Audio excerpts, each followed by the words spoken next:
నిర్మల్ నియోజకవర్గ పక్షాన హృదయపూర్వక ధన్యవాదాలు తెలియజేస్తున్నాం. అన్న ఈ రోజు రైతే మనకు అన్నిటికీ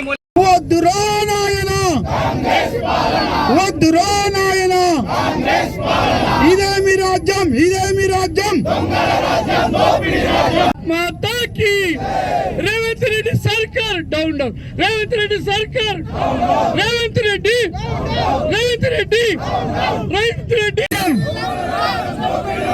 ఇదేమి రాజ్యం, ఇదేమి రాజ్యం, నాయనా వద్దురా నాయనా, రేవంత్ రెడ్డి డౌన్ డౌన్, రేవంత్ రెడ్డి నాయకత్వం, రైతులు వెంటనే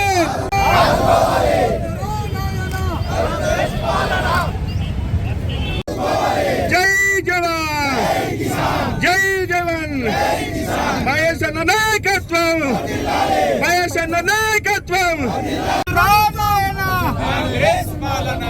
రైతులను వెంటనే, రైతులను వెంటనే వైఎస్ఆర్ నాయకత్వం. ఈరోజు నిర్మల్లో ప్రతి గ్రామంలో రైతులు రోడ్డు మీదకి వచ్చి ధర్నా చేసేటువంటి దీనమైనటువంటి పరిస్థితి.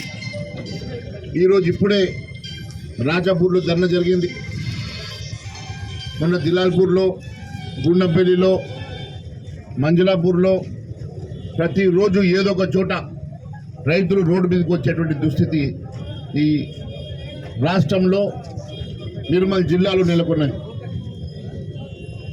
నేను అడుగుతా ఉన్నాను ఈ ప్రభుత్వాన్ని, రికార్డు స్థాయిలో కొనుగోలు చేస్తామని చెప్తా ఉన్నారు కదా, మరి మీ రికార్డులు ఏం చెప్తా ఉన్నాయో మాకు తెలియదు. కానీ ఎక్కడికక్కడ వడ్ల కుప్పలు, బక్కల కుప్పలు, జొన్నల కుప్పల దగ్గర రైతులు కాపల కాయలేక వడ్ల కుప్పల మీదనే ఈరోజు వ్యవసాయాన్ని నమ్ముకొని కష్టపడి పండించినటువంటి పంట కళ్ళ ముందే వర్షంకి తడిచి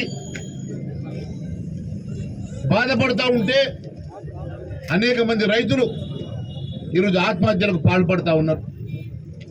అయినా కూడా ఈ ప్రభుత్వానికి గోస లేదు, రైతుల మీద ప్రేమ లేదు, కనీసం ఈ పరిష్కారం చేయాలన్న ఆలోచన లేదు. రికార్డు స్థాయిలో కొనుగోలు చేస్తున్నామని చెప్పినటువంటి ముఖ్యమంత్రి గారిని నేరుగా అడుగుతా ఉన్నాను. ఈరోజు ఈ రాష్ట్రంలో 141 లక్షల మెట్రిక్ టన్నుల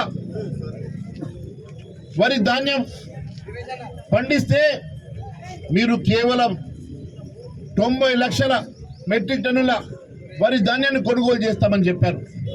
మరి కనీసం ఆ 90 లక్షల మెట్రిక్ టన్నుల వరి ధాన్యంలో ఇప్పటి వరకు మీరు కొనుగోలు చేసింది 14,28,000 మెట్రిక్ టన్నులు మాత్రమే. అంటే కనీసం 19% కూడా ఇప్పటి వరకు మీరు కొనుగోలు చేయకుంటే ఇంకా 10 రోజుల్లో వర్షాలు వస్తాయి. తడిచిపోయిన తర్వాత రైతు గోచపడి దళారులకు అమ్ముకునే పరిస్థితి. ఈరోజు కాలయాపన చేస్తున్నారు తప్ప రైతును ఆదుకోవాలన్న ఆలోచన ఈ ప్రభుత్వానికి లేదు. నిజంగా రైతును ఆదుకోవాలన్న ఆలోచన ఉంటే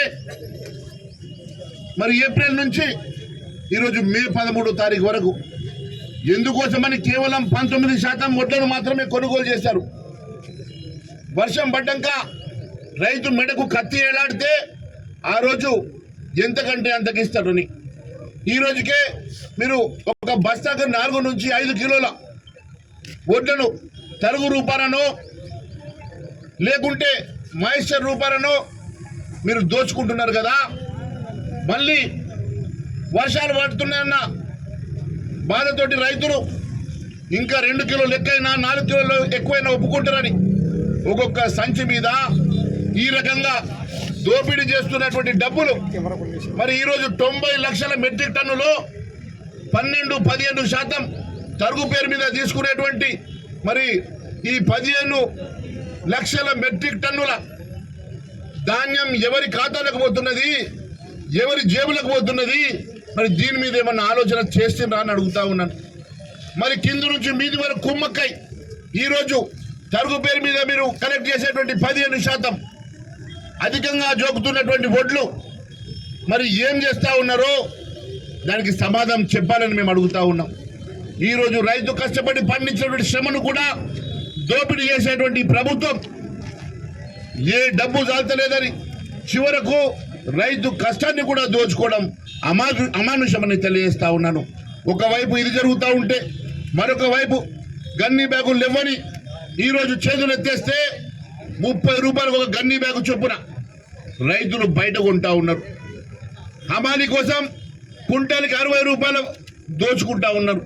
అది కాకుండా ఒక లారీ కావాలంటే బస్తాకు 20 నుంచి 30 రూపాయలు ఒక బస్తా మీద అధికంగా దోచుకుంటా ఉన్నారు.